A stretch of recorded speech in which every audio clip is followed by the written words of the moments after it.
I'm Robin Zander, and today I'm going to teach you how I make condensed bone broth cubes.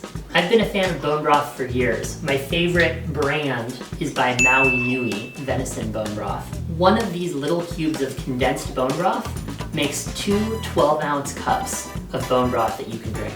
Making bone broth is really simple, but it's not done very often, so I'm going to walk you through how to do it. To start, you need to source grass-fed beef bones. Grass-fed is really important because it is, first of all, more healthy for you, and second of all, it tastes a lot better. Riley would like to join us, but not be the center of attention. You also need a pressure cooker. I love my Instapot because it can be used for so many different recipes and menus, and actually anything on the stove. You can just make bone broth by boiling something down on the stove for 18 hours. So I take all the beef bones and I put them in the pressure cooker, making sure not to splatter meat stock on the table, and to not go above the fill line, because you don't want to overfill your pressure cooker. And then you take whatever kinds of vegetables, an onion, that's a chunk of garlic, and you put it in on top. They do not need to be peeled, they do not need to be specially treated, because you're going to be boiling this at very high temperatures for very many hours. I really like celery and carrot. They add just a very simple, subtle flavor. Press it down, and then any leftovers that you have from recent cookings that you've done, you put it on top. Finally, you can take some herbs.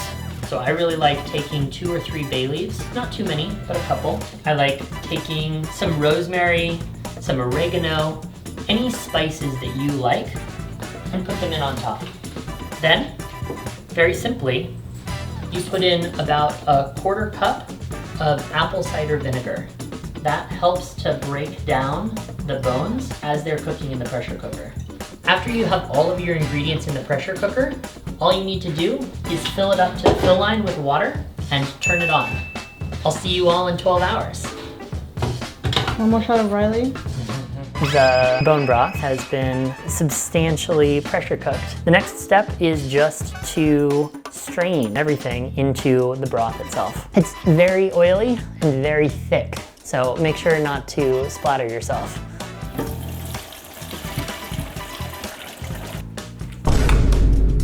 As you can see, the bones have been substantially cooked down, including the marrow, which is the best part. And what we're left with is this thick stew, which we are now going to condense even further. The next step is to boil the bone broth down to almost a paste. So we've got about 8 cups worth of condensed bone broth in this pot. For the first hour or so, you can run it at a high heat, but as it starts to condense down, right at the end, it goes really, really fast and you have to boil it at a low heat. You want to maintain enough liquidity that you can pour it into a small container and freeze it. Once you have boiled down the bone broth to almost a paste, it's time for the last step. I like to store my bone broth frozen, so I take a silicone ice cube tray and I take this condensed broth and I pour just a little bit of it in each of these squares.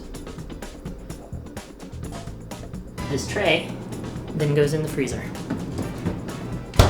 And in a couple of hours, you come away with your very own bone broth ice cube. To make bone broth out of an ice cube, all you have to do is boil a cup of water and put this in it with a little bit of salt.